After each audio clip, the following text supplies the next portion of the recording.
हाँ तो प्यारे बच्चों, कैसे हैं आप सभी। उम्मीद करते हैं आप सभी बहुत ही अच्छे होंगे और अपनी पढ़ाई को बेहद ही अच्छी तरीके से कर रहे होंगे। तो प्यारे बच्चों, आज की क्लास होने वाली है क्लास 10th ज्योग्राफी की, जिसमें से हम लोग अध्याय 1 यानी भारत संसाधन एवं उपयोग के जो है मोस्ट इम्पोर्टेंट 40 ऑब्जेक्टिव क्वेश्चन करने वाले हैं, जो आपके लिए बहुत ही महत्वपूर्ण होने वाली है। तो चलिए आज की क्लास को बिना विलंब के शुरू करते हैं। आपका पहला क्वेश्चन है कि लौह अयस्क किस प्रकार का संसाधन है। तो लौह अयस्क यह एक प्रकार का जो है अनवीकरणीय संसाधन है। क्या है? अनवीकरणीय संसाधन, क्योंकि इससे हम दोबारा उपयोग नहीं कर सकते हैं। अगला प्रश्न आप लोगों का कि ज्वारीय ऊर्जा किस प्रकार के संसाधन का उदाहरण है।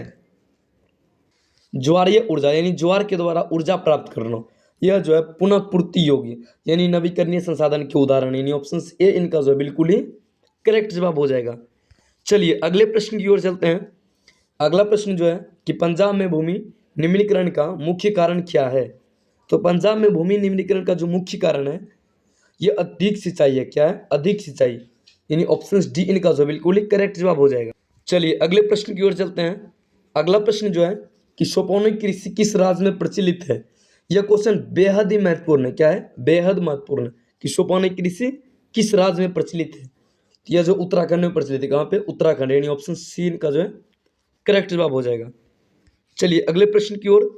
अगला प्रश्न है कि मरुस्थलीय मृदा का विस्तार निम्न में से कहाँ है। यानी मरुस्थलीय मृदा निम्न में से कहाँ स्थित है। तो मरुस्थलीय मृदा जो है सबसे बड़ा मरुस्थल थार मरुस्थल राजस्थान में पड़ता है, इसीलिए मरुस्थलीय मृदा कहाँ पे होगा? राजस्थान में। और सबसे बड़ा रेगिस्तान थार रेगिस्तान। कहाँ? थार रेगिस्तान।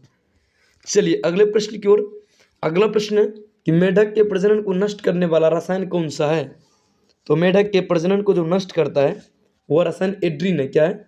एड्रीन, यानी ऑप्शन सी इनका जो बिल्कुल ही करेक्ट जवाब हो जाएगा। चलिए अगले प्रश्न की ओर। अगला प्रश्न है कि काली मृदा का दूसरा नाम क्या है।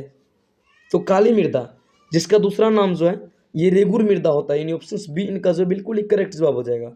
और आपको इससे रिलेटेड एक क्वेश्चन कि काली मृदा किस फसल के लिए सबसे अधिक उपजाऊ है, इसका आंसर आप लोग कमेंट में दीजिएगा। चलिए अगले प्रश्न की ओर। अगला प्रश्न है कि वृहद क्षेत्र में जल की उपस्थिति के कारण ही पृथ्वी को क्या कहते हैं। तो जल की उपस्थिति के कारण जो है पृथ्वी को नीला ग्रह कहते हैं, यानी ऑप्शन बी इनका जो बिल्कुल ही करेक्ट जवाब हो जाएगा। चलिए अगले प्रश्न की ओर। अगला प्रश्न है कि कुल जल का कितना प्रतिशत भाग महासागरों में निहित है। तो महासागरों में जो है 96.5% सिर्फ और सिर्फ कहाँ पे है? महासागर में है। चलिए अगले प्रश्न की ओर। अगला प्रश्न है कि देश के बांधों को किसने भारत का मंदिर कहा। तो भारत का मंदिर जो है देश के बांधों को कहने वाले व्यक्ति पंडित नेहरू, यानी भारत के प्रथम प्रधानमंत्री, ऑप्शन सी इनका जो बिल्कुल ही करेक्ट जवाब हो जाएगा। चलिए अगले प्रश्न की ओर। अगला प्रश्न है कि प्राणियों के शरीर में कितना प्रतिशत जल की मात्रा निहित होती है। यानी मानव शरीर में कितना प्रतिशत जल की मात्रा होती है। तो कितना होती है? 65%, यानी ऑप्शन सी इनका जो बिल्कुल ही करेक्ट जवाब हो जाएगा। अगला प्रश्न है कि बिहार में अति जल दोहन से किस तत्व का संकेंद्रण बढ़ा है। तो किस तत्व का संकेंद्रण बढ़ा है? तो ये जो है आर्सेनिक, किसका? आर्सेनिक का, यानी ऑप्शन सी इनका जो बिल्कुल ही करेक्ट जवाब हो जाएगा। चलिए अगले प्रश्न की ओर। अगला प्रश्न है कि भारत में 2001 में कितने प्रतिशत भौगोलिक क्षेत्र में वन का विस्तार था। यानी कितने प्रतिशत भौगोलिक एरिया में जो वन का विस्तार था। तो टोटल 19.27% जो है वन का विस्तार था, यानी ऑप्शन बी इनका जो बिल्कुल ही करेक्ट जवाब हो जाएगा। चलिए अगले प्रश्न की ओर। अगला प्रश्न है कि वन्य जीव संरक्षण अधिनियम किस वर्ष लागू हुआ। यानी वन्य जीव संरक्षण अधिनियम जो है किस वर्ष लागू हुआ था। तो 1972 में, यानी ऑप्शन ए इनका जो बिल्कुल ही करेक्ट जवाब हो जाएगा। चलिए अगले प्रश्न की ओर। अगला प्रश्न है कि चरक का संबंध किस देश से था। यानी चरक इसका संबंध किस देश से था। तो भारत से, यानी ऑप्शन सी इनका जो है बिल्कुल ही करेक्ट जवाब हो जाएगा। चलिए अगले प्रश्न की ओर। अगला प्रश्न है कि टेक्सोल का उपयोग कहाँ होता है। यानी टेक्सोल का उपयोग होता है किस में होता है। तो कैंसर में। इसका छाल का उपयोग कहाँ पे होता है? कैंसर में, ऑप्शन सी इनका जो है बिल्कुल ही करेक्ट जवाब हो जाएगा। चलिए अगले प्रश्न की ओर चलते हैं।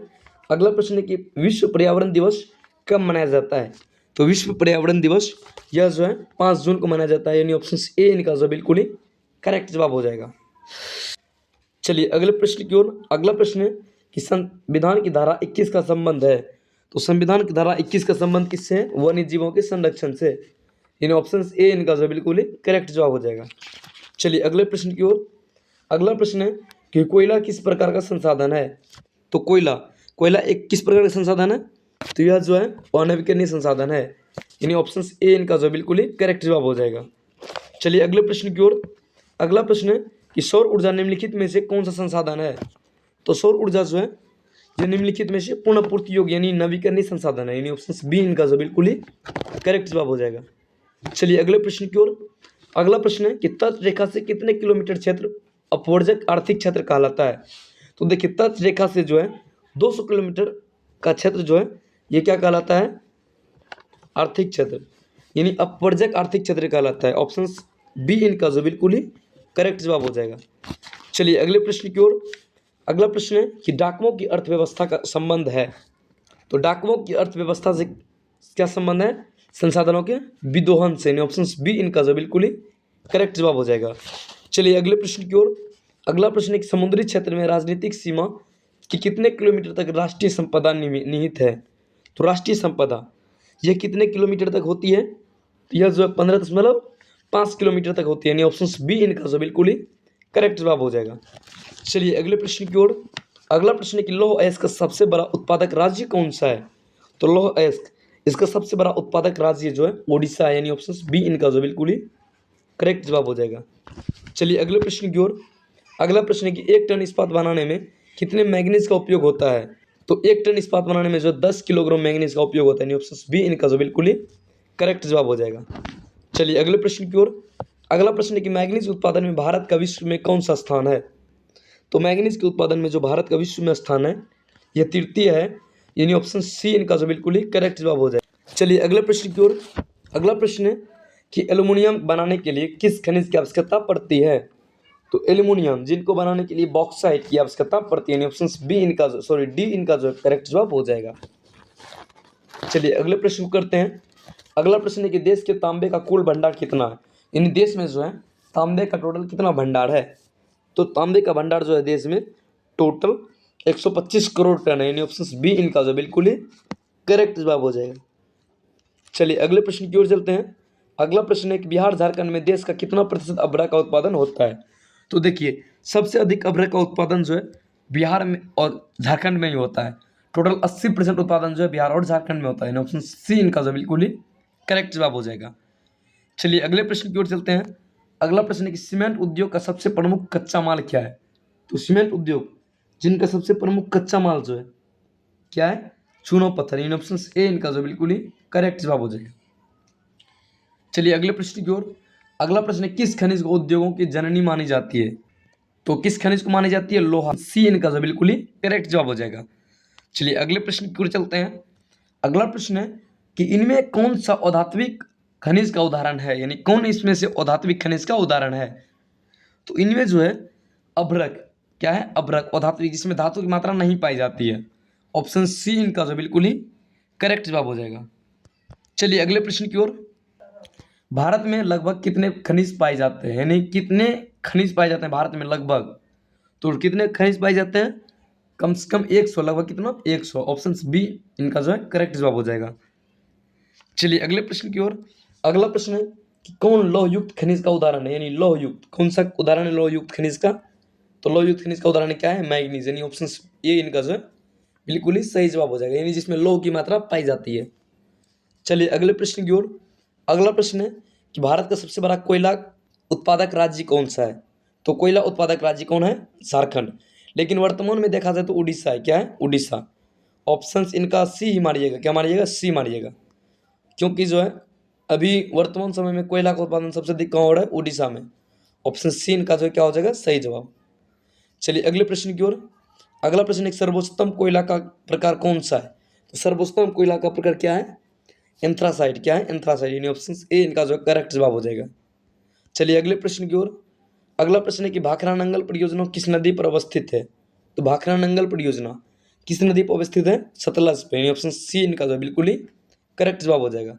चलिए अगले प्रश्न की ओर। अगला प्रश्न है कि भारत का पहला तेल शोधक कारखाना कहाँ स्थित है? तो पहला तेल शोधक कारखाना कहाँ है? डिगबोई में, यानी ऑप्शन सी इनका जो है करेक्ट जवाब हो जाएगा। और आपके लिए एक क्वेश्चन कि डिगबोई जो है किस राज्य में स्थित है, इसका आंसर आप लोग कमेंट में बताइएगा। चलिए अगले प्रश्न की ओर। अगला प्रश्न है कि यूरेनियम का प्रमुख उत्पादक स्थल कौन सा है। तो यूरेनियम का जो है प्रमुख उत्पादक स्थल जादूगोड़ा है। कहाँ पे, जादूगोड़ा, यानी ऑप्शन डी इनका जो है करेक्ट जवाब हो जाएगा। क्या हो जाएगा, ऑप्शन डी। चलिए अगले प्रश्न की ओर। अगला प्रश्न है और इस क्लास की लास्ट प्रश्न भी है कि एशिया का सबसे बड़ा परमाणु विद्युत गृह कौन सा है। तो कौन है, तारापुर, यानी ऑप्शन ए इनका जो करेक्ट जवाब हो जाएगा। दोस्तों ये थी आज की important 40 objective question geography chapter 1 की, जो आपके लिए बहुत ही लाभदायक साबित होने वाली है। तो मिलते हैं अगले क्लास में, तब तक आप अपना ख्याल रखें, अपने परिवार का ख्याल रखें। धन्यवाद। जय हिंद, जय भारत।